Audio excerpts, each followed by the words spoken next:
A Fraternidade Espírita Chico Xavier apresenta a Página Amiga, o audiobook do livro Os Mensageiros.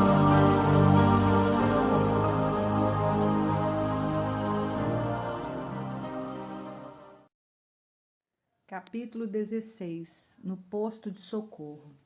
Deslumbrava-me a visão do castelo soberbo. Incapaz de exprimir a admiração que me dominava, acompanhei Aniceto em silêncio. Com grande surpresa, entretanto, verifiquei que a construção magnífica não se mantinha sem defesa. Cercavam-na pesados muros numa extensão que meus olhos não conseguiam abranger. Quem imaginasse uma tal instituição localizada nas zonas invisíveis dificilmente conceberia contrafortes daquela natureza. A noção de céu e inferno, fundamente arraigada na mente popular, não deixa perceber que os homens, de modo geral, não se modificam com a morte física, como a troca de residência não significa mudança de personalidade para a criatura comum. Espantado, notei que o nosso orientador fazia mover quase imperceptível a campainha disfarçada na muralha. Creio que se Aniceto estivesse só, não precisaria desse expediente, dado o seu poder espiritual, acima de todas as resistências grosseiras. No entanto, estávamos em sua companhia e, mais uma vez, quis igualar-se a nós por fidalguia de tratamento. Ocultar a própria glória é do código de bom tom nas sociedades espirituais nobres e santas. Atendendo-nos, 2 servidores abriram a porta extremamente pesada que rodou nos gonzos como se daria em qualquer edificação mais antiga do plano terrestre. Salve, mensageiros do bem! Disseram ambos ao mesmo tempo, fixando Aniceto em atitude reverente. Aniceto levantou a mão que se fez luminosa nesse instante e balbuciou algumas palavras de amor, retribuindo a saudação respeitosa. Entramos. Fiquei admirado. Pomares e jardins maravilhosos perdiam-se de vista. A sombra aí não era tão intensa.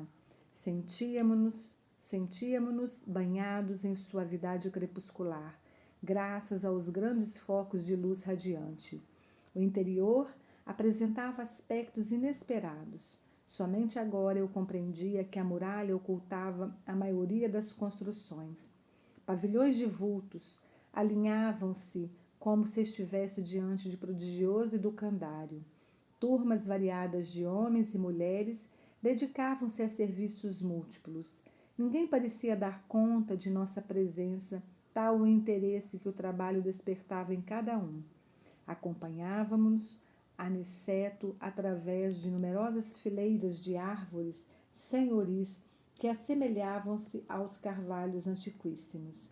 Observava, todavia, que nesse abençoado posto de socorro a natureza se fizera maternal. Havia agora mais luz no céu, que o vento era mais fagueiro.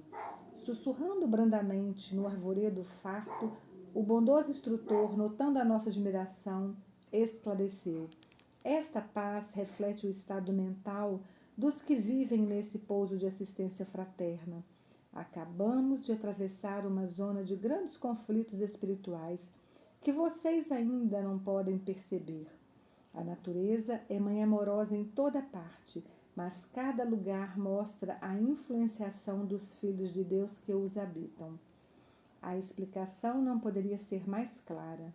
Atingindo o edifício central, construído à maneira de formoso castelo europeu dos tempos feudais, fomos defrontados por um casal extremamente simpático. Meu caro Aniceto, falou o cavalheiro, abraçando o nosso orientador. Meu caro Alfredo, minha nobre Ismália, respondeu Aniceto sorridente. Após as saudações afetuosas, apresentou-nos lisonjeiro. O casal abraçou-nos, evidenciando cordialidade e atenção amiga. Nosso prezado Alfredo, continuou Aniceto elucidando, é o dedicado administrador deste posto de socorro. Há muito tempo consagrou-se ao serviço de nossos irmãos ignorantes e desviados. Não prossiga, revidou o apresentado, mas como fugir às referências elogiosas? Consagrei-me simplesmente ao dever. E como se quisesse modificar a conversação, prosseguiu atencioso. Mas que surpresa agradável! Há muitos dias não temos visitas de nosso lar. Ainda bem que vieram hoje quando a Ismália veio igualmente ter comigo. Pois que, considerei intimamente, não seria aquela senhora de lindo semblante a esposa dele? Não viveriam ali juntos como na terra? Antes, porém, que pudesse chegar a qualquer conclusão, Alfredo conduzia-nos ao interior doméstico. As escadas, de substância idêntica ao mármore, impressionavam-me pela transparente beleza. De varanda extensa, o nobre, onde as colunetas se enfileiravam de era florida, muito diferente, porém, das que conhecemos na terra, penetramos em vasto salão mobiliado ao gosto mais antigo. Os móveis, delicadamente esculturados, formavam um conjunto encantador. Admirado, fixei as paredes de onde pendiam quadros maravilhosos. Um deles, contudo, impunha-me especial atenção. Era uma bela tela enorme, representando o martírio de São Dinis, o apóstolo das Gálias, rudemente supliciado nos primeiros tempos do cristianismo, segundo meus humildes conhecimentos de história.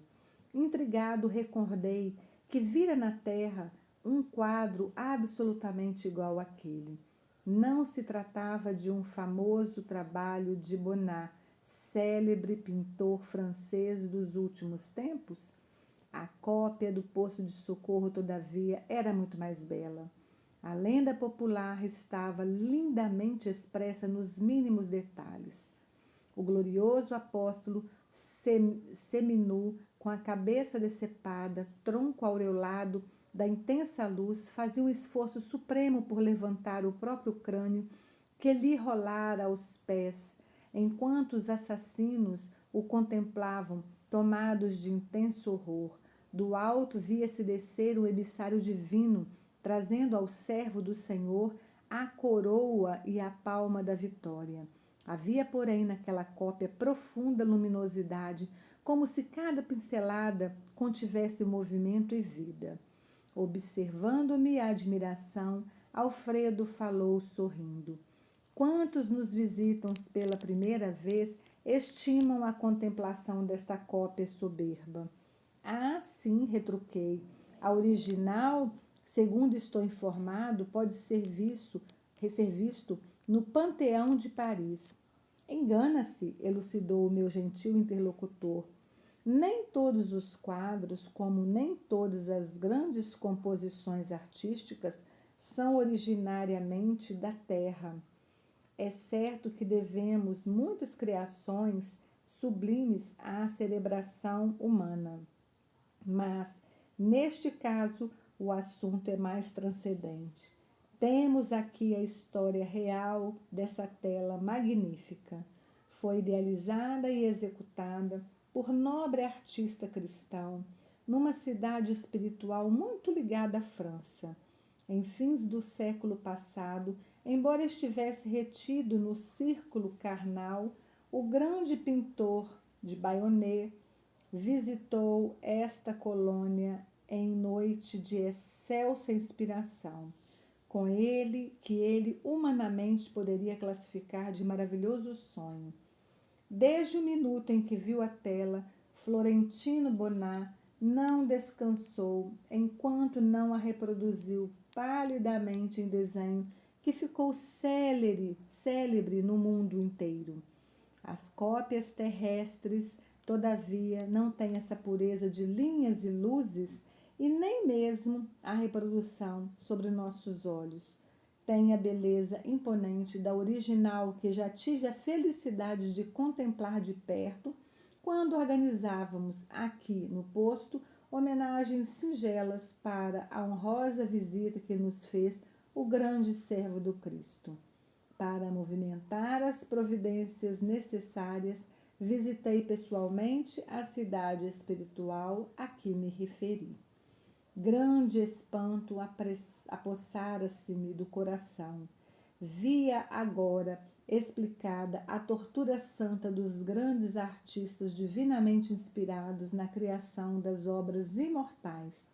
Agora reconhecia que toda arte elevada é sublime na terra, porque traduz visões gloriosas do homem na luz dos planos superiores. Parecendo interessado em completar meus pensamentos, Alfredo considerou: o Pai construtivo expressa superioridade espiritual com livre trânsito entre as fontes sublimes da vida. Ninguém cria sem ver, ouvir ou sentir, e os artistas de superior mentalidade costumam ver, ouvir, sentir as realizações mais altas do caminho para Deus. Mas, voltando-se afável para Niceto, exclamou: no entanto, o momento não comporta divagações. Pavilhões das escolas maternais. São milhares de irmãs que comentam por lá as desventuras da maternidade fracassada, buscando Audiobook do livro Os Mensageiros. Narrativa Cristina Albuquerque.